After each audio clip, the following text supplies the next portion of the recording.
à l'atelier. Donc, bienvenue à l'atelier de Brice Kamrank. Né à Douala au Cameroun, d'une commerçante ambitieuse et d'un banquier réservé, Brice a connu une enfance difficile du fait de la séparation avec sa mère et des graves soucis financiers de son père. Il est un orateur de classe mondiale, passionné par la prise de parole en public et du leadership. C'est un expert en storytelling, reconnu dans la francophonie mondiale pour la qualité de son travail. Il a gagné de nombreux concours d'art oratoire en Afrique et en Amérique du Nord. C'est un fier membre de la prestigieuse association de conférenciers et de formateurs du Canada, nommée CAPS. Il se définit aussi comme un contributeur au leadership féminin grâce à sa mère. Brice est convaincu que chaque histoire bien racontée vaut diamant. Aujourd'hui, il va nous parler de la bataille de l'attention et les stratégies gagnantes dans un monde de plus en plus bruyant. Veuillez accueillir avec moi Brice Kamrank, expert en storytelling et coach en art oratoire pour l'atelier intitulé « Que le meilleur gagne ». Brice, à toi. Wow, merci beaucoup Aurélie pour cette belle présentation. Écoute, je suis privilégié de t'avoir ici et je suis privilégié d'avoir une telle introduction. J'adore l'énergie qui est derrière et merci infiniment pour tes bons mots et pour cette présentation.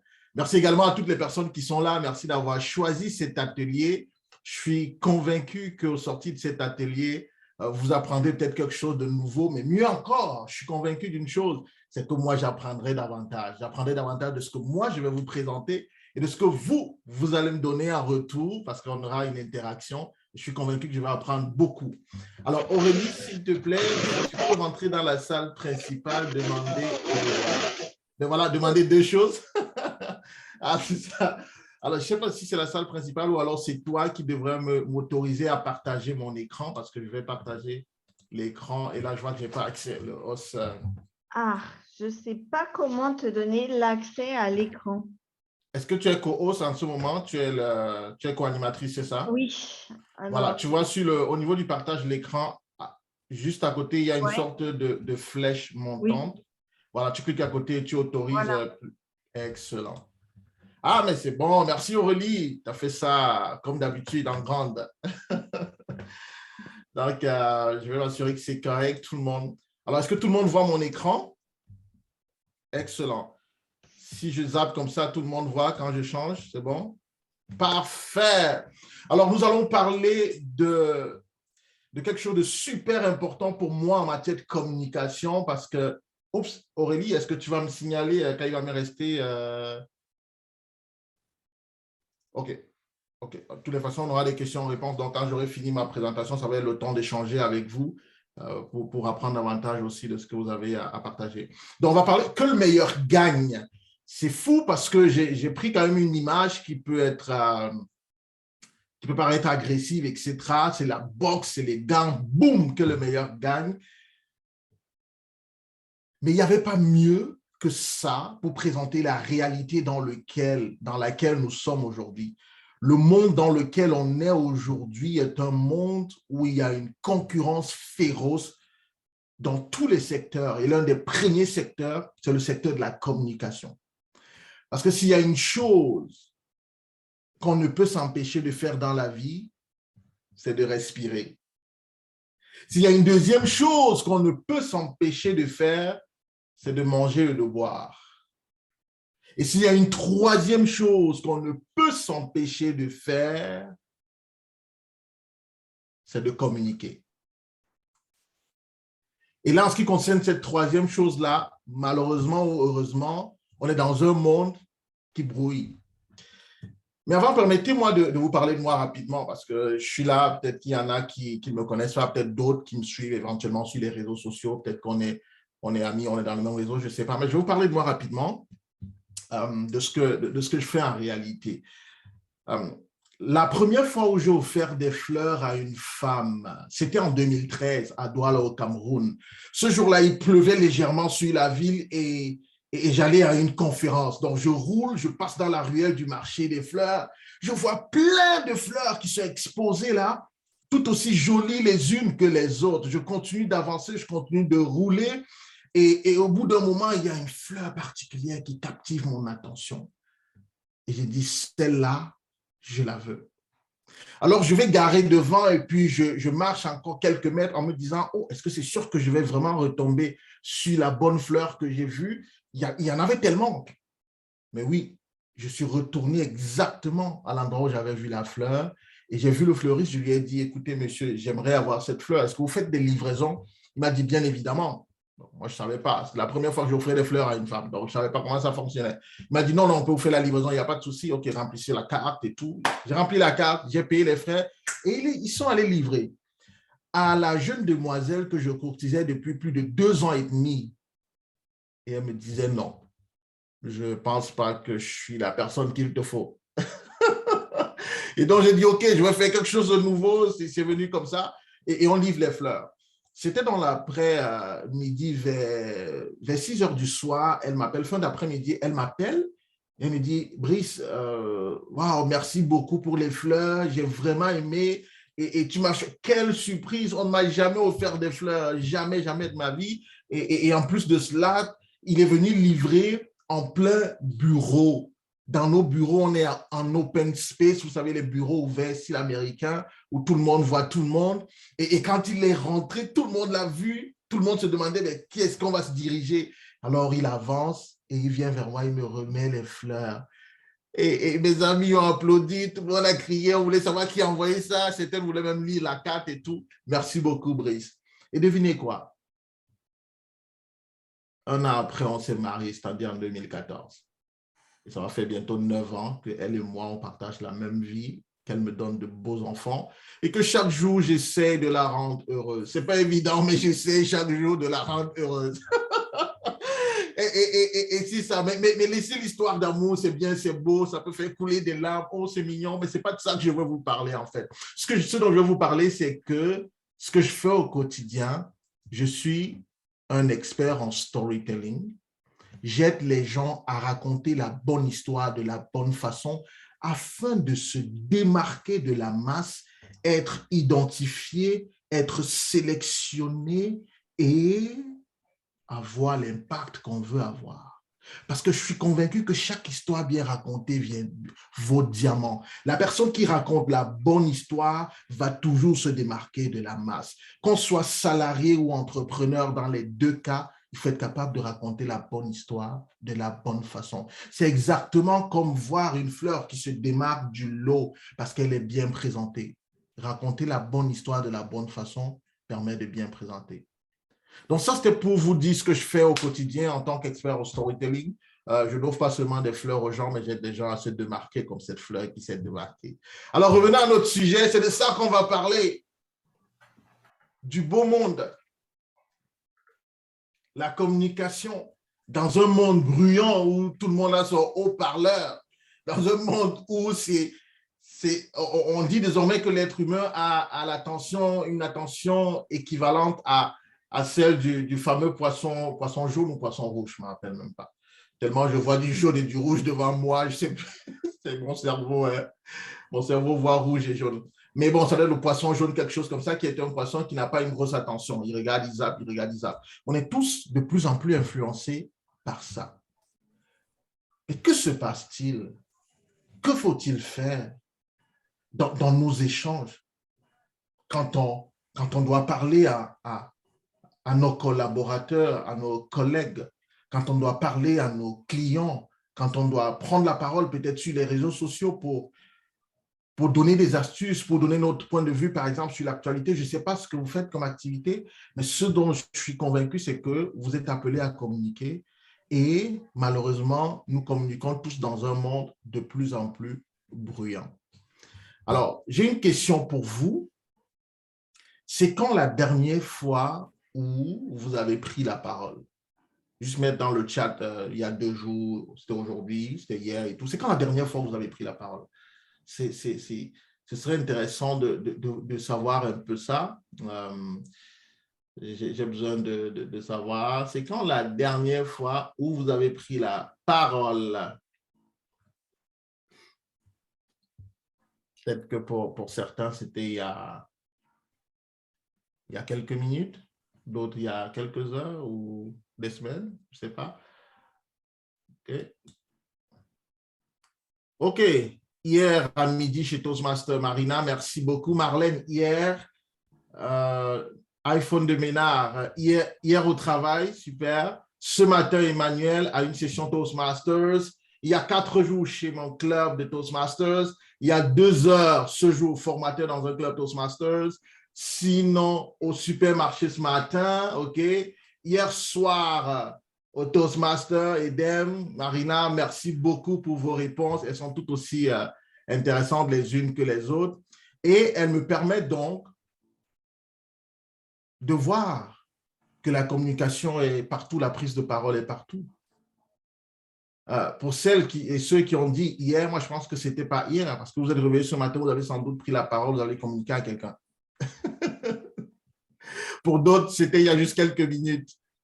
Des gens qui ont communiqué, qui ont pris la parole, c'était il y a juste quelques minutes. Donc vous voyez qu'on prend la parole à tout moment et on a parfois été englouti dans l'univers de prise de parole en public et de penser que la prise de parole, en public, c'est devant une audience d'au moins 2, 3, 4, 5, 10 personnes. Non, même quand on parle à une personne, c'est une prise de parole. C'est un public qui est composé d'une personne. On n'a pas besoin d'être sur un stage. Bon, on est francophone ici. C'est une extrade, on n'a pas besoin d'être sur l'extrade et tout pour prendre la parole en public. Et à chaque fois où on doit donc communiquer, même si c'est à nos enfants, eh bien, parfois, on fait face aux mêmes défis. Donc, une fois qu'on sait ça, on va se demander, que se passe-t-il réellement dans le monde? Eh bien, sachez que c'est l'histoire de 3 concurrents. 3 concurrents qui s'affrontent avec détermination pour gagner la bataille de l'attention en permanence. À chaque fois où nous communiquons, il y a 3 concurrents qui s'affrontent. Ils veulent gagner un prix, lequel on verra tout à l'heure. Mais pour l'instant, allons voir quels sont ces 3 concurrents qui sont toujours là. Vous savez, une fois, j'ai donné cet atelier dans un groupe et on me disait, il y a quelqu'un qui disait, bon, OK, moi, je n'aime pas la concurrence et tout. Je dis, non, il ne s'agit pas d'aimer. C'est comme la loi de la gravité, c'est une loi. À partir du moment où tu es sur la Terre, ben, la loi s'impose en toi. À partir du moment où tu vas communiquer, ces concurrents-là s'imposent à toi, ils sont toujours là. Voici le premier concurrent. C'est qui? C'est qui le premier concurrent? Que vous inspire cette image? L'autre. L'autre, OK, merci beaucoup. Quelqu'un d'autre? À part l'autre? Toi-même. Il faut se dépasser. Toi-même, magnifique. Effectivement, c'est toi ton premier concurrent. Ça peut paraître bizarre, mais écoute, quand on me demande, Brice, où est-ce que tu as appris le storytelling et tout ça, j'ai dit, le Toastmasters a été une belle plateforme pour moi, pour expérimenter, avoir de la rétroaction, des personnes bienveillantes et tout. Et l'école où j'ai été, c'est l'école de ma grand-mère. J'ai vécu longtemps avec ma grand-mère au village et elle communiquait toujours en racontant une histoire.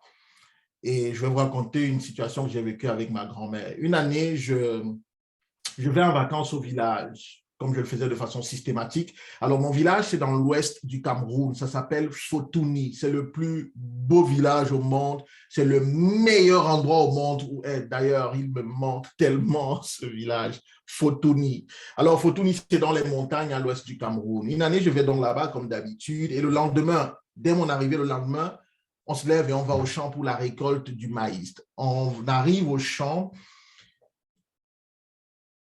Et quand je regarde les plantes, elles sont moribondes et n'ont pas produit comme il faut et tout. Et comme j'avais l'habitude de venir régulièrement au village et de faire des récoltes et tout ça, j'ai dit à ma grand-mère, mais que s'est-il passé avec cette terre cette année? La terre n'a pas daigné produire, elle n'a pas daigné voilà, nous donner de meilleurs fruits et tout. Donc, je blâmais et je maudissais la terre. Pendant que je le fais, ma grand-mère m'arrête et me dit, non, stop, Brice. ne maudis pas la terre, cette précieuse terre. En fait, ce qui se passe, c'est que cette année, j'ai été plusieurs fois malade. Je n'ai pas pu prendre soin des plantes. Je n'ai pas pu sarcler, enlever les mauvaises herbes.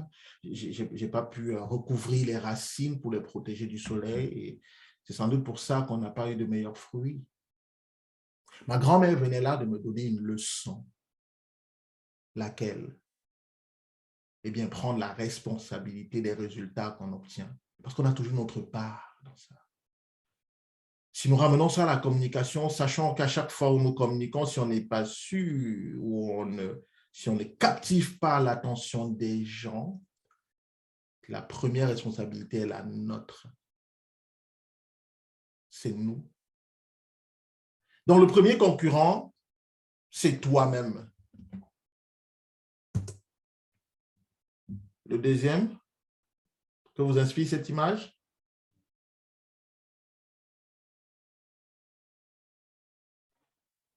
Ça vous inspire quoi? Je dirais le médium de communication, parce que c'est un Le médium porte-voix. Le médium de communication, oui. Oui, super. La Autre voix. chose? La voix. Hein? La La voix. voix. La voix, oui. Oui, merci beaucoup. Merci. Je ne vois pas tous ceux qui parlent, donc désolé si je ne cite pas vos noms quand je vous réponds, mais j'aimerais pouvoir le faire aussi pour vous respecter. Malheureusement, je ne vois pas tout le monde. Je suis en plein écran. Et si j'enlève le plein écran, je perds la présentation. Il faut recommencer. C'est ça aussi. Apple, vous savez, parfois, il dérange. Donc, oui, la voix, le médium de communication. Autre chose? Autre chose? Quelqu'un d'autre a quelque chose à rajouter? Parce que c'est tout ça, effectivement. C'est la voix, c'est le médium de communication, oui. Alors, ça représente le deuxième concurrent qui n'est nul autre que Monsieur le bruit.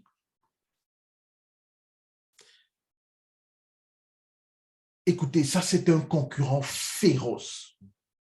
Il est même peut-être encore plus féroce que vous-même. Le bruit est partout. Et quand je vous parle de bruit, je vais peut-être vous surprendre. Mais c'est aussi ça l'objectif de cet atelier. Sinon, ce ne serait pas intéressant. Il faut que je vous donne quand même des choses nouvelles éventuellement. Le bruit n'est pas seulement ce qu'on écoute à l'extérieur. Le bruit est à la fois interne et externe. Alors, le bruit interne, c'est quoi? De nombreuses études ont révélé que l'être humain a environ 60 000 pensées par jour. 60 000 pensées. Donc, pendant que vous parlez, pendant que vous communiquez à quelqu'un, vous passez un message à quelqu'un, vous communiquez avec quelqu'un. Bon, vous croyez communiquer parce que finalement, pour qu'il y ait communication, il faut d'abord qu'il y ait l'attention. Donc là, on est en train de dire que c'est les challenges, c'est les obstacles face à l'attention. Donc, vous essayez de passer un message à quelqu'un ou à un groupe de personnes, mais ces personnes sont bombardées par plein de bruit interne, des pensées. Peut-être pendant que vous parlez aux gens, ils pensent à leurs problèmes professionnels, ou ils pensent à leurs problèmes personnels, ils pensent à leurs enfants, ils pensent à leurs femmes, leur mari, leur oncle, leur père, leur mère. Et ça fait qu'ils ne sont pas présents. Vous parlez, mais les gens ne sont pas présents devant vous. Donc, le bruit peut être interne, et ça va être les pensées qui traversent les gens. Et c'est un concurrent, c'est un obstacle. Et le bruit peut également être externe. Bon, ce qui est externe, c'est ce qu'on peut écouter, mais ce n'est pas seulement ça. J'appelle bruit externe toute distraction externe. Ça peut aller de nos outils, nos gadgets technologiques à une personne même qui est assise à côté d'une autre et qui l'empêche de suivre ce que vous dites devant, éventuellement. Si vous présentez à un public d'au moins 2 personnes, l'une des personnes peut être perturbée par l'autre. Donc, tout ça, c'est le bruit. C'est le deuxième concurrent. Le troisième concurrent, le voici. Lui, je l'aime particulièrement parce qu'il est d'une subtilité maladive. Il est nuisible, mais il est très, très subtil. C'est quoi, selon vous? C'est qui ce troisième concurrent?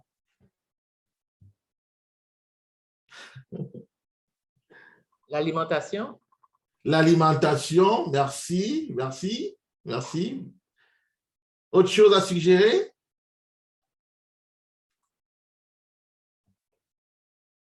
Autre chose? Que représentent ces graines? Et je fais toujours exprès de garder cette photo dans mes ateliers sur l'attention. Je peux parler du test que nous buvons, le test de notre présentation en tant qu'orateur. OK, c'est-à-dire le contenu que nous présentons, c'est ça? Moi, je dirais, je sais pas, c'est l'impression que c'est des graines pour faire pousser, mais si on. La seule chose que je vois de cette image-là, c'est que si on ne met pas d'eau pour faire pousser les graines, eh bien, ça ne poussera pas. Donc, si on ne s'y met pas pour communiquer, ben, on ne pourra pas s'améliorer. Je ne sais pas. Oui, oui, merci. Toutes les questions, c'est bien. Ça fait, nous tous, ça fait tourner notre imagination. C'est bien, il n'y a pas de mauvaise réponse là. On essaie d'être un peu créatif. Oui. C'est très compartimenté, il n'y a pas de transition. Compartimenté, pas de transition, OK, donc c'est saccadé et tout. OK, donc tu rejoins celle ou celui qui parlait justement, celle qui parlait du message que nous transmettons et tout. OK. Mais c'est de bonnes réponses que vous donnez, sauf que ces réponses renvoient à toi, le premier là. Ton message, toi, ta préparation et tout, ça renvoie à ça. Ça, c'est quelque chose qui est totalement extérieur et qui est chez ton auditoire. C'est chez ton auditoire. Oui, vas-y, je t'entends pas, j'ai l'impression qu'il y a quelqu'un qui veut parler. L'attention, l'écoute, la disponibilité. L'écoute, l'attention, disponibilité. Oui, évidemment, tout ça, ça va rentrer dedans, ça va rentrer dans l'attention, l'écoute et la disponibilité. Tous ces concurrents-ci, en fait, ils se battent justement et qu'est-ce qu'ils créent? Ils créent les déficits d'attention, d'écoute, etc. Alors, je vais… Donner trop d'informations? Donner trop d'informations, oui, ça renverrait toujours à tout. Oui, ça renverrait toujours à toi, parce que c'est toi qui donnes trop d'informations. Donc, ça renvoie toujours au premier, ce que vous avez dit. Ces graines-ci, ce sont des commodités. On sait tous ce que c'est qu'une commodité, n'est-ce pas? Alors, les commodités sur le marché, par exemple, international, le marché alimentaire, c'est tout ce qui peut se remplacer facilement, ce qui est déjà vu là. C'est quelque chose qui est disponible. C'est contraire, par exemple, aux pierres précieuses. C'est-à-dire que le maïs sur le marché, je crois, le FTSE de Londres, je pense que c'est là-bas que les produits alimentaires sont tradés. Je ne veux pas dire de bêtises, mais je crois bien que c'est ça. Ça va être contraire, par exemple, à une bourse où sont tradés, où sont vendues les pierres précieuses, le diamant, l'émeraude et tout ça. Donc, le troisième concurrent, mesdames, messieurs, c'est la commodité. Quand vous venez communiquer auprès des gens, il y a deux perceptions en termes de commodité qui se passent. La première perception peut être liée à votre message. Si j'avais dit comment gagner l'attention des gens dans le cadre de cet atelier, vous voyez ça passer. Vous avez déjà certainement entendu parler de ça, comment gagner l'attention dans le cadre de Toastmaster, OK, comment captiver l'attention et tout. Ce message que je viens vous porter devient une commodité parce que c'est du déjà vu. La perception que vous aurez avant de m'avoir écouté, c'est la perception de déjà vu. Or, c'est une perception qui fait que votre attention est réduite. Lorsque vous avez l'impression que c'est du déjà vu, c'est du déjà connu, eh bien, vous n'êtes pas focus. C'est normal. Ça, c'est le premier point, ce qui concerne le message à transmettre. Mais le deuxième point, ça peut être vous-même. Si vous m'avez déjà entendu parler une fois, deux fois, je deviens une commodité. Il est fort pour voir que vous disiez, bon, OK, je le connais déjà, je sais comment il va parler et tout. On dit qu'il a des silences. Je l'ai souvent écouté faire des silences stratégiques et tout. J'aime bien ça, mais je connais déjà ça. Je connais Brice Kamgan et tout. Et naturellement, votre inconscient aura tendance à vous déconnecter parce que vous aurez l'impression de me connaître déjà, de savoir comment est-ce que je vais interagir, est-ce que j'aurai une gestuelle, est-ce que j'aurai des silences. Vous savez déjà ça. Donc, la commodité, c'est le troisième concurrent. voilà les 3 concurrents qui s'affrontent en permanence sur le terrain de l'attention. Oups, j'ai appuyé. Donc, voilà les 3 concurrents qui s'affrontent en permanence. En permanence, lorsque vous devez communiquer. Lorsque vous devez communiquer, il y a vous êtes le premier concurrent, vous-même. Lorsque vous devez communiquer, il y a le bruit, comme j'ai dit, qui peut être interne, qui peut être externe, qui est un concurrent aussi pour gagner l'attention. Le bruit veut gagner l'attention des gens. Et puis, il y a un 3e concurrent qui s'appelle la commodité, qui lui aussi va gagner l'attention des gens. Donc, sur le terrain de l'attention, voilà les 3 concurrents qui s'affrontent en permanence. Alors, petite précision, j'ai pensé que c'est à la fin, après ma présentation, que vous pourrez poser les questions. Je ne sais pas si ça vous arrange comme ça. Désolé, j'aurais dû m'assurer de savoir avec vous au début avant de commencer. Donc, l'idée, c'est qu'à la fin, je vois beaucoup de gens prendre des notes, c'est super. Donc, si vous avez des questions, vous pouvez les noter. Et puis, à la fin, on pourra donc revenir sur les slides s'il y a des endroits. D'accord? Excellent. Donc, voilà les 3 concurrents. Et ces 3 concurrents veulent gagner quel prix? J'ai dit l'attention globalement, mais ramenons ça à quelque chose de plus concret dans le cadre de la communication. Quel est le prix qui est tant convoité selon vous? C'est celui-ci. Alors, il y a quelqu'un qui reconnaît ça? C'est le symbole écoute en chinois traditionnel. Magnifique. Ping. Magnifique. Maintenant, effectivement, c'est un idéogramme chinois, traditionnel chinois, qui signifie écouter. Donc, tous ces 3 concurrents veulent être écoutés. La commodité veut être écoutée. Elle veut que tu te déconnectes de celui qui parle devant toi pour écouter plutôt la commodité, c'est-à-dire ce que tu sais déjà, tu te fais le récit de ce que tu sais déjà, tu te racontes l'histoire de ce que tu sais déjà. Le bruit veut la même chose. Il veut que tu te déconnectes de l'écoute pour plutôt te focaliser sur tout ce qu'il y a comme bruit, que ce soit dans tes pensées ou autour de toi. Et il y a toi-même, on va voir la manière dont tu t'apprêtes et tout, ça fait que tu n'es pas capable d'aller chercher toi l'attention avec les stratégies nécessaires. Alors cet idéogramme a 5 points. C'est pour ça que c'est un trésor de réussir à communiquer comme ça. Quand je coach mes clients, je leur dis toujours, c'est ça l'objectif à atteindre. C'est là où je veux vous amener. Je veux que vous puissiez, que les gens puissent vous prêter une attention avec leur oreille, que leur oreille vous soit consacrée à 100%. Mais qu'on ne s'arrête pas là. Que leurs yeux également vous soient consacrés, qu'ils ne regardent que vous et qu'ils ne détournent pas leur attention. Et mieux encore, qu'ils soient focus sur ce que vous dites.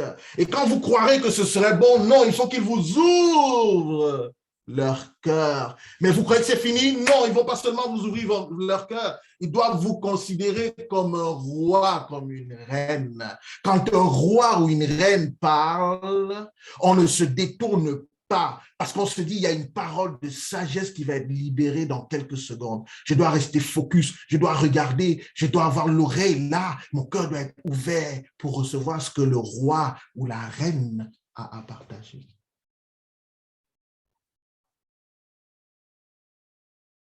C'est ça le prix à gagner. C'est ça le prix tant convoité. C'est pour ça que ces 3 bonhommes-là se battent à chaque fois où vous ouvrez la bouche et que vous devez parler. Je vois les gens faire des photos. Je pourrais vous partager, il n'y a pas de souci. Peut-être je vais mettre mon adresse dans le chat. Vous pourrez m'écrire. Je pourrais vous partager la slide et même peut-être que la vidéo aussi va être disponible. Je pourrais partager aussi ça avec vous avec grand plaisir. Donc voilà pourquoi ces gens se battent. Et donc, une fois qu'on sait que voilà le prix à gagner, la question qu'on se pose, c'est quelles sont les stratégies que nous allons déployer? Quelles sont les stratégies gagnantes qui vont nous assurer d'avoir l'oreille des personnes à qui on parle, d'avoir leurs yeux, d'avoir leur focus inconditionnel, d'avoir leur cœur et d'avoir une considération royale de leur part. Quelles sont les stratégies gagnantes? Eh bien, on va voir pour chaque élément les stratégies que vous devez déployer pour être sûr de gagner la bataille.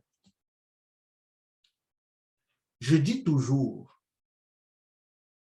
que dans ce monde, c'est celui qui raconte la bonne histoire de la bonne façon qui est écouté. Donc, pour moi, tout est question. Vous le savez, je suis un mordu au storytelling, c'est que ça. Si on ramène ça à chaque élément spécifique, eh bien, la première stratégie gagnante, c'est ça, c'est de connaître ton audience, c'est de savoir à qui tu vas parler. Ça, c'est relativement basique, quoi, pour celles et ceux qui sont déjà Toastmasters. On voit ça dès les premiers jours, c'est de savoir à qui on va parler. Mais pourquoi est-ce qu'il faut savoir, il faut connaître son audience? Spécifiquement, qu'est-ce qui, selon toi, c'est vraiment une question ouverte, ce n'est pas une question rhétorique, donc vous pourrez me répondre. Pourquoi est-ce qu'il faut connaître son audience?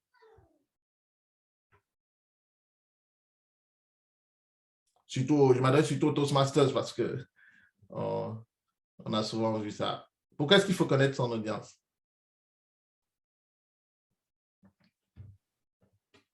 La parole à qui veut la prendre, hein? Moi, je veux juste signaler, Brice, qu'il te reste 2 minutes avant les questions, si tu veux, à la fin. Oh, déjà, j'avais dit 5 minutes avant, Aurélie. C'est pas vrai. Non. Allez, Brice, allez-y vite alors. On va aller rapidement, mais j'avais dit 5 minutes, Aurélie. Merci beaucoup. Ok, désolé. C'est correct, Aurélie. Tu fais du bon boulot. Je sais que tu es sur plusieurs fronts. Vous faites un travail extraordinaire. On doit vous applaudir, le comité d'organisation, vraiment. Vous faites du beau travail. Donc, voilà les 3 stratégies à adopter. Première chose, c'est de connaître son audience. La première raison pour laquelle il faut connaître une audience, c'est pour pouvoir parler son langage. Si tu dois parler à un Chinois, ne viens pas lui parler le français, il ne comprendra pas. C'est la première raison pour laquelle il faut connaître son audience. Deuxième stratégie, c'est de définir ton objectif oratoire. Parfois, on va parler, on va communiquer, mais sans définir un objectif, j'ai dit oratoire. Donc, par rapport à ta prise de parole, quel est l'objectif que tu veux atteindre? De quoi veux-tu que les gens se souviennent spécifiquement?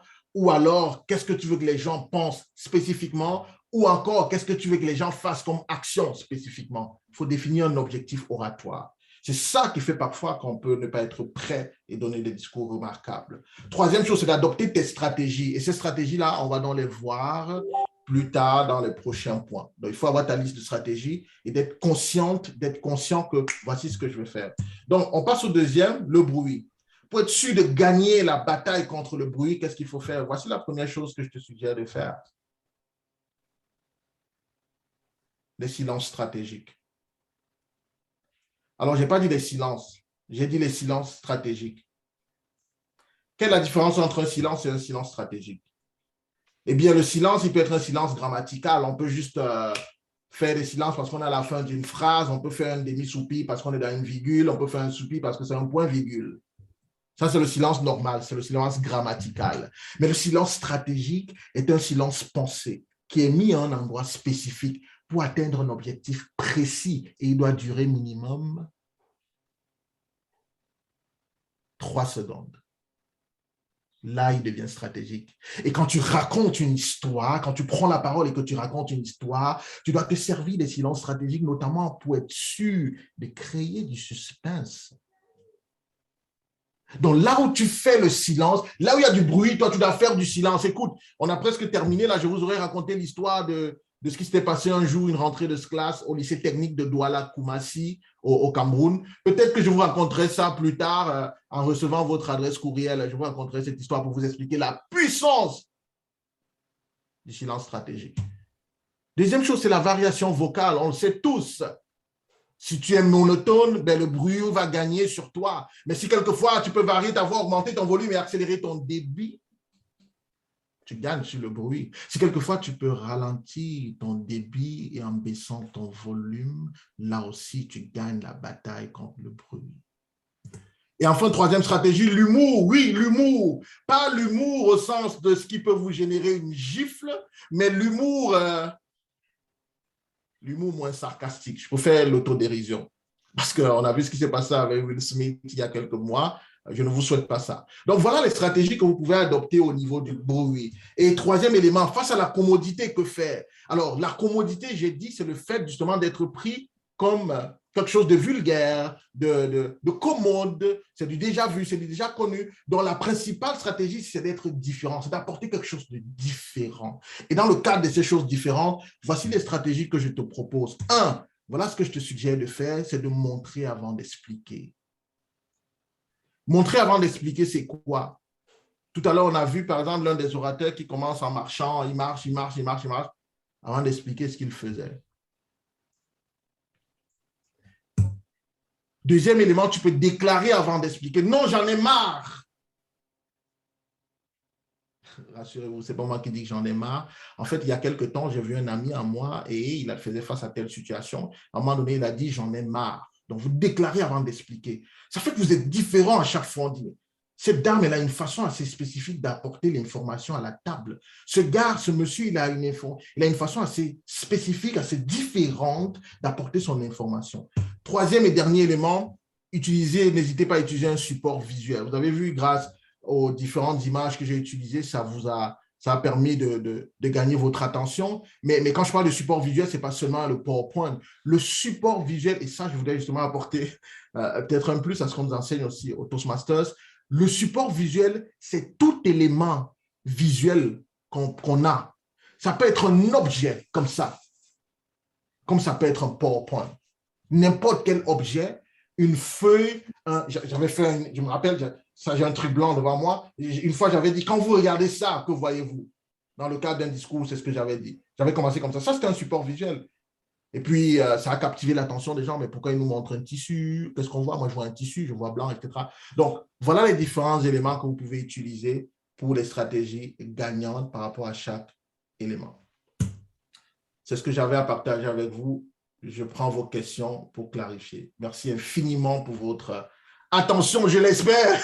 J'espère que j'ai eu votre attention parce que l'affaire avec ça, c'est que je ne peux pas être en train de former les gens sur comment captiver l'attention et puis toi, tu captives à l'attention. Ce serait nul. Donc, j'espère que j'ai captivé votre attention et je reste ouvert à des questions. Il reste 7 minutes pour les questions. Allez-y. Alors, ma question bonjour à tous. Donc, ma question était de savoir, est-ce que dans la partie commodité, est-ce qu'on ne peut pas aussi attirer le public, l'attention du public par une question? Oui, poser une question, oui, ça peut être… Mais ce que rappelez-vous qu'en matière de commodité, on a dit que c'est ce qui apparaît comme étant du déjà vu. Bon, poser des questions, oui, ça attire l'attention. Mais en même temps, bon, on sait que la plupart du temps, il faut poser des questions questions rhétoriques, ça peut captiver l'attention. L'idée, c'est d'apporter quelque chose de plus créatif, en fait, de plus créatif. Donc, la question, oui, tu as raison, Marlène, oui, ça peut être utile, mais le risque, c'est que la question peut tomber dans la commodité. Les gens peuvent se dire, ben, il pose la question juste parce qu'il veut mon attention et tout. Et puis là, le bruit peut l'emporter ou la commodité va l'emporter parce qu'on va se dire, ben, ils posent tous des questions, à chaque fois, ils doivent prendre la parole là. Regardez tout à l'heure, tous ceux qui ont pris la parole, la plupart des gens, que ce soit en conférence ou en discours, la plupart des gens posent des questions. Donc, vous voyez que ça devient une commodité. Merci, Marlène. Autre question?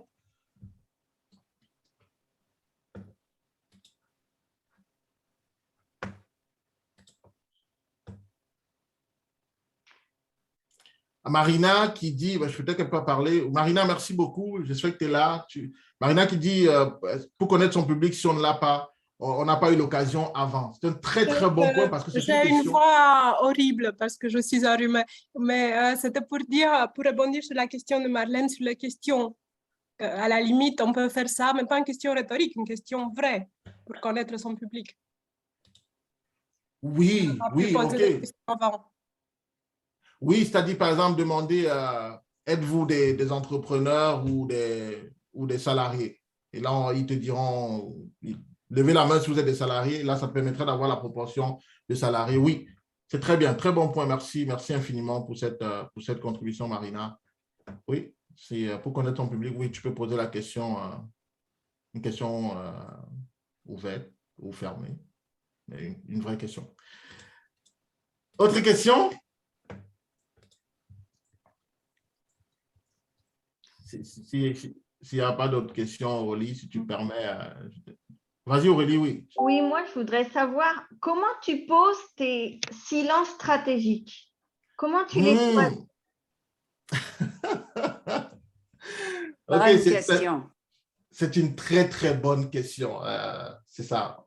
Au moins, j'espère que voilà, j'aurai apporté quelque chose de nouveau. Alors, le silence stratégique, comment est-ce qu'on le pose? J'ai donné 3 conditions pour qu'un silence devienne stratégique. Pour qu'on dise qu'on a fait un silence stratégique, il faut 3 conditions.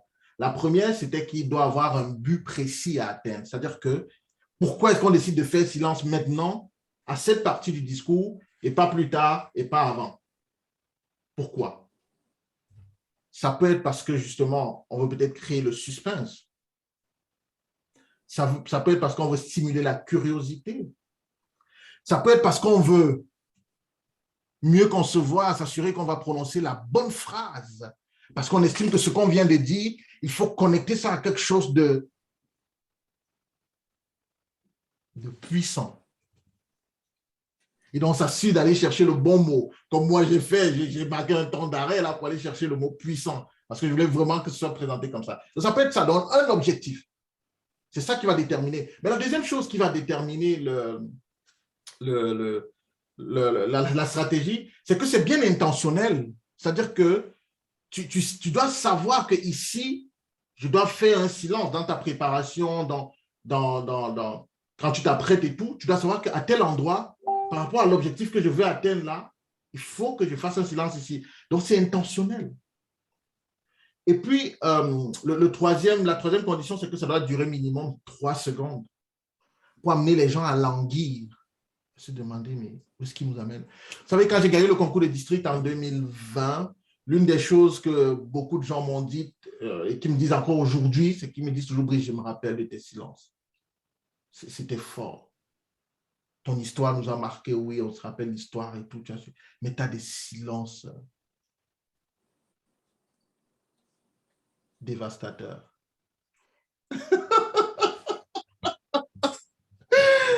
Donc voilà, je ne sais pas si ça répond à ta question, Aurélie. Dis-moi, est-ce que ça répond? Oui, J'aimerais bien vraiment. savoir faire des silences comme tu sais les faire. J'espère que tu as fait ça avec Toastmasters.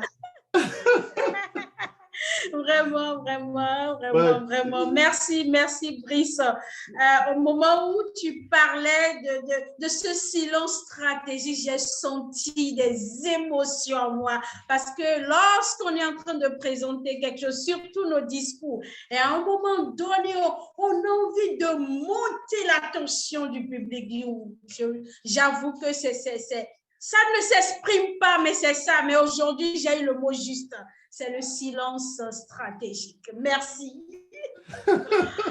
Merci à toi, Edith. J'avais eu le privilège d'être au Bénin plusieurs fois. À l'époque, j'étais dans le district 94 en étant au Cameroun. J'étais déjà Toastmasters là-bas. Et merci beaucoup. Bonjour. Moi, je voudrais qu'on en profite. Il reste juste quelques minutes pour tous remercier Brice pour l'atelier qu'il nous a fait. Bravo. François-Aimé, tu veux parler? Oui, bonjour. Et j'apprécie énormément la présentation. Et mon objectif dans le cadre de la francophonie, c'est de parvenir à établir un dialogue qui soit compréhensible à l'étendue de la planète dans le cadre de la francophonie. Donc, j'étudie un peu, je récite des textes. Je ne sais pas si vous connaissez l'histoire de l'évadé du Nevada qui s'évada dans une vallée. Donc, j'essaie de trouver la meilleure possibilité de faire mon énoncé de manière convenable. Alors, pouvez-vous me donner une petite idée? Énoncer de façon convenable. L'évadé du Nevada, je dirais, François-Aimé, que tu as tout. Tu as une richesse dans ton vocabulaire, tu joues avec des rimes, l'évadé du Nevada. Par rapport à ça, qu'est-ce que je dirais? Je dirais que tu as tout, hein, tu as tout ce qu'il faut. Spécifiquement, est-ce que c'est lié à l'attention des gens? Comment faire pour captiver l'attention? Ou tu peux être plus précis, François? Alors, pour clore, juste un seul mot que je dois retenir, et je te le dis en toute sincérité, j'aimerais savoir, et je vais retenir seulement un mot de toi qui est parvenu à cette capacité de mobiliser, je dirais, le monde entier. Alors, dis-moi un mot, que dois-je faire? Rêver, rêver, rêver. Bon, Bravo. merci. Merci, merci. Merci. Pour tout le monde, on va probablement être rapatriés d'ici 1 ou 2 minutes maximum. Je voudrais vraiment qu'on remercie Brice. Pour moi, ça a été un atelier fantastique. J'ai beaucoup appris. Fantastique. Je cherchais depuis longtemps à savoir comment je mettais des silences. C'est la théorie, il faut que je mette la pratique. Merci. Et je ne sais pas si d'autres veulent ajouter des commentaires. Allez-y, avant qu'on soit rapatriés. Merci beaucoup. Mon adresse courriel est dans le chat, donc n'hésitez pas à m'écrire si vous voulez le PowerPoint, je vous l'envoie. Vous pouvez m'écrire, vous pouvez copier Merci mon adresse. Brice et Aurélie aussi. C'est vraiment un travail d'équipe. Merci infiniment. Exact.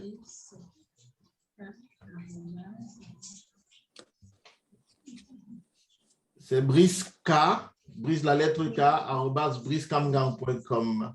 Ou bien vous me cherchez tapez mon nom sur Google, vous pouvez m'écrire, que ce soit sur les différents réseaux sociaux. Je suis un peu partout, Facebook, LinkedIn surtout. D'accord, ça marche. Et ça me fait plaisir. Merci infiniment Aurélie, c'était super. Merci beaucoup, vraiment. Merci à toi.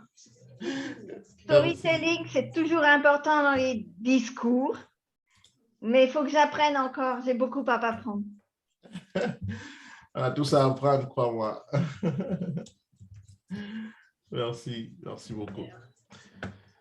Voilà, dans 15 secondes, on sera rapatriés. Oui, Voilà. il y en a qui sont déjà cliqué sur le livre. J'espère que ça vous a plu en tous les cas. Moi, ça m'a plu En beaucoup. tout cas. Vraiment.